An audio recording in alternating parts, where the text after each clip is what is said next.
আপনার মোবাইলের স্টোরেজ যদি ফুল হয়ে থাকে তাহলে আপনি এক ক্লিকে মোবাইলের 10 থেকে 12 জিবি স্টোরেজ ফাঁকা করে নিতে পারবেন। কিভাবে মোবাইলের স্টোরেজ ফুল হয়ে গেলে ফাঁকা করে নেবেন চলুন তাহলে মোবাইল স্ক্রিনে দেখিয়ে দেওয়া যাক।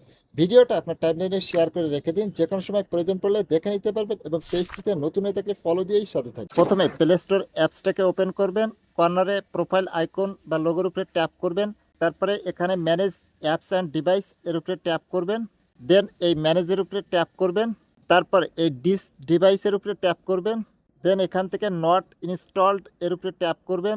করার সাথে সাথে এখানে আপনি এখন পর্যন্ত যত অ্যাপস ইনস্টল করে আনইনস্টল করেছেন সমস্ত অ্যাপসগুলো এই ব্যাকগ্রাউন্ডে রয়ে গেছে, যার ফলে আপনার ফোনের মেমোরির জায়গাটা দখল করে বসে আছে, আপনার ফোনের মেমোরিটা ফুল হয়ে যায়। এখন এগুলো সবকে ডিলিট করতে হবে, তার জন্য উপরে এই যে বক্স চিহ্নগুলো দেখছেন এগুলো একটা একটা করে সিলেক্ট করলে দেখতে পারবেন যে কি পরিমাণ জায়গা উপরে, এই যে দেখুন 557 MB কিন্তু জায়গা ফাঁকা হয়ে যাবে। এরপরে এই যে ডিলেটের মতো আইকন দেখছেন এর উপরে ট্যাপ করবেন, করার পরে রিমুভের উপরে ট্যাপ করবেন, ট্যাপ করার সাথে সাথে এই অ্যাপসগুলো আপনার ফোন থেকে পার্মানেন্টলি ডিলিট হয়ে যায়। এভাবে যদি সমস্ত আনইনস্টলকৃত অ্যাপসগুলো রিমুভ করে দিতে পারেন তাহলে আপনার ফোনের মেমোরি ফাঁকা হয়ে যাবে